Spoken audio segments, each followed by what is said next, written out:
Mas, tipo, a gente vai ficando velho e a gente vai percebendo que a gente vai ficando com algumas coisas, vai percebendo algumas coisas que, na verdade, a gente idolatrava antes e agora não faz tanto sentido. Foi a mesma coisa que o Tarantino. Quando saiu Kill Bill, nossa, Tarantino é gênio, né? O Pulp Fiction também. Aí, conforme você vai passando o tempo, você vai percebendo que, tipo, os filmes eles são bons, mas não é, tipo, nossa, né? Scorsese, por outro lado, Scorsese tá há mais de 40 anos fazendo uma obra-prima a cada vez que ele pisa no set. Tipo, o cara é bom pra caralho. Então, tipo, se eu tivesse que escolher entre Tarantino e Scorsese... Nolan.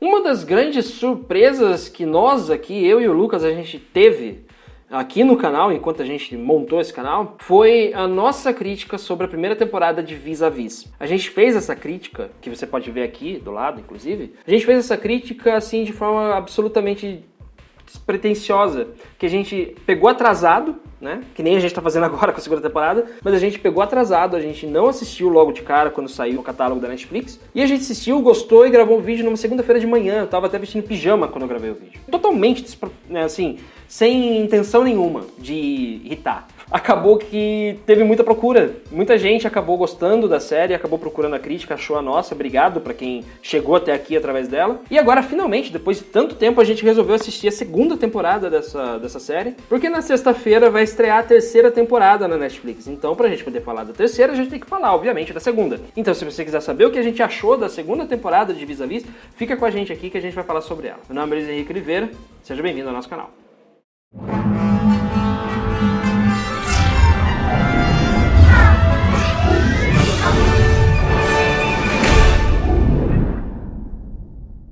Pra quem tá caindo de paraquedas, não sabe do que se trata Vis-a-Vis, é tipo uma série que tem o mesmo esquema de Orange is the New Black, mas elas têm diferenças muito importantes. Muita gente que a gente acompanhou aqui no canal, acompanhando nos comentários, falou que essa série Vis-a-Vis, que é uma série espanhola, é muito superior a Orange is the New Black. A gente até concorda, porque aqui os personagens de Vis-a-Vis, pelo menos na minha opinião, eles são mais carismáticos. São personagens com o qual a gente consegue se importar mais. E olha que no Orange is the New Black a gente tem uma porção de personagens que são fabulosamente construídos. Mas aqui a gente tem uma história muito bem ligada, uma história que tem uma coerência impressionante. Na primeira temporada foi uma grande surpresa, e agora aqui na segunda temporada também foi uma grande surpresa pra gente, porque eles conseguiram manter a coerência no roteiro e também manter o nível de atuação que foi apresentada na primeira temporada. E nessa segunda temporada, pelo que a gente percebeu assistindo, a gente viu que na verdade teve uma quebra de um clima que tinha na primeira temporada, em que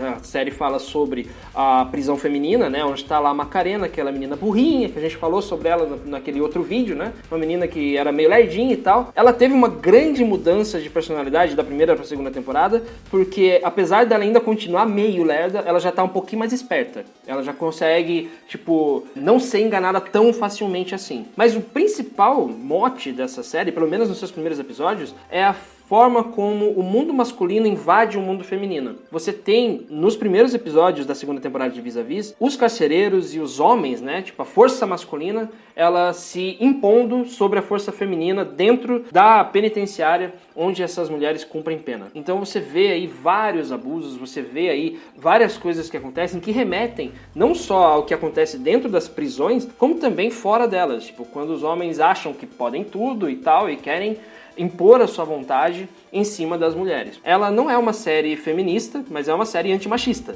É aquela coisa, quando homens produzem, né, tipo, você não pode dizer que um homem é feminista, mas você pode dizer que um homem é antimachista. É o caso desta série, em que a gente tem essa força dominante se impondo nos primeiros capítulos e as próprias mulheres se reorganizando para poder enfrentar isso. E isso que é legal, porque essa série ela dá essa ideia, né? Ela faz esse movimento sem exagerar, sem parecer panfletário. Ainda mantendo a coerência daquilo que a gente viu na primeira temporada, a gente consegue ver que aqui eles colocam esses temas de uma forma muito orgânica. E é isso que faz com que a série seja muito boa. E ela continue nessa segunda temporada sendo ainda melhor do que foi na primeira. A gente tem também a entrada de novos personagens. Um dos que mais chamaram a atenção quando a gente assistiu foi a personagem chamada Bambi, porque na verdade ela se trata trata de uma cópia carbono do que era a Macarena quando ela entrou na prisão. Se você assistiu a primeira temporada, você sabe que a Macarena ela foi enganada, ela foi pra prisão com culpa, mas não com tanta culpa, porque ela foi enganada por um homem, né, que ela acreditava que estava apaixonado por ela. E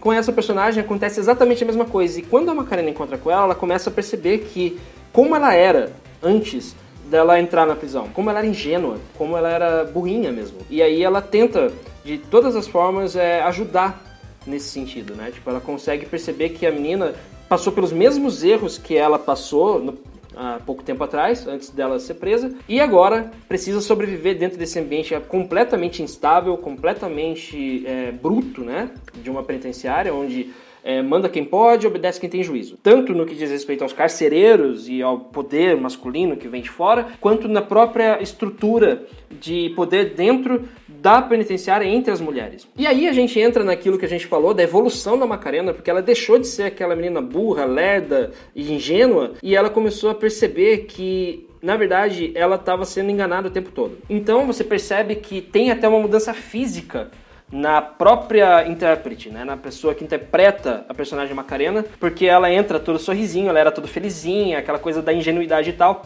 Nessa segunda temporada, isso quase desaparece. Só não desaparece por completo porque ela ainda dá umas escorregadas, e essas escorregadas fazem com que a trama ande pra frente, que a gente consiga ficar preocupado com ela, na verdade. Ela irrita às vezes, né? Irritava na primeira temporada, ela irritava muito, agora ela irrita às vezes, o que já é um grande avanço. E é evidente que todas essas mudanças acabam refletindo até no próprio comando da prisão, que é comandado por uma mulher, que no caso é a diretora Miranda. Ela acaba percebendo que deu muita liberdade para essas presas, ela acaba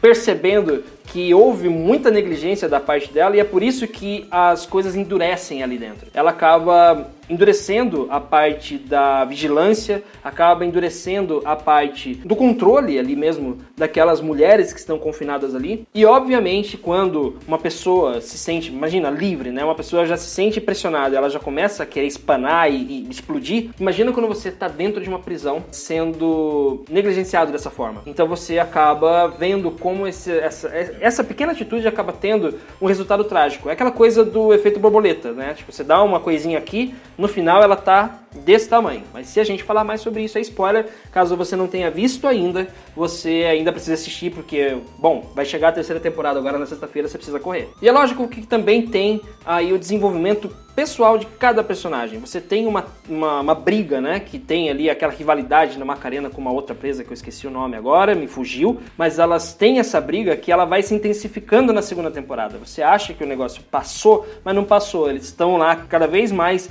intenso, né? Aquela rixa vai ficando cada vez mais intensa e acaba tendo aí resultados que a gente pode dizer que são imprevisíveis. Mas é também interessante destacar que uma personagem que cresceu muito nessa segunda temporada, já cresceu no final da primeira, e aqui ela continua crescendo muito, a personagem Zulema, no caso, que é interpretada pela mesma atriz que faz a Nairobi no La Casa de Papel. Ela foi o grande destaque na Casa de Papel nessa quarta temporada, que estreou... Na quarta não, terceira, né? Terceira.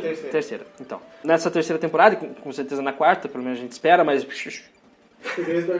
Mas aqui ela cresce muito no que diz respeito ao seu personagem, principalmente no seu grande plano, que a gente não pode falar qual é, porque se você não assistiu ainda, tem que assistir, mas no seu grande plano que ela tenta a todo custo colocar em prática. Então você tem essa grande quantidade de mulheres fortes, de mulheres que são realmente personagens fascinantes, por isso é impossível de você parar de assistir essa série. Não tem como você parar de assistir essa série, porque ela é simplesmente viciante. Mais uma produção espanhola que estreia na Netflix, que faz com que a gente perca a cabeça praticamente e queira maratonar de uma vez só. Eu lamento não ter assistido essa série antes. Então você tem esses 13 episódios que passam assim, passam numa rapidez só. Você tem várias histórias paralelas que estão acontecendo. É bom prestar atenção na história da Caixinhos também, que é uma coisa que realmente chama atenção no seu romance ali, e que tem várias reviravoltas, tem vários desdobramentos que é interessante acompanhar. E por isso, por ela ser uma série tão movimentada e uma série que não deixa a gente respirar, que essa temporada, a gente deu 9 para a temporada anterior, aqui a gente dá 10.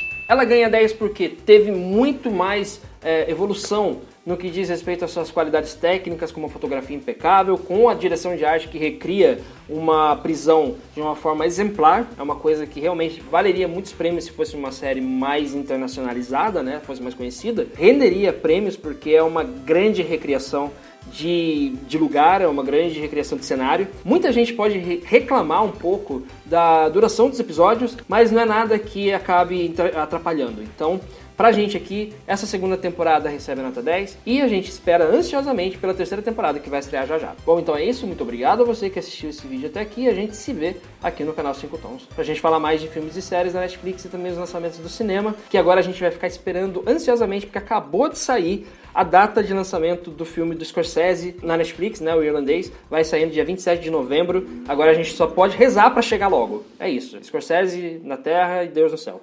Tchau.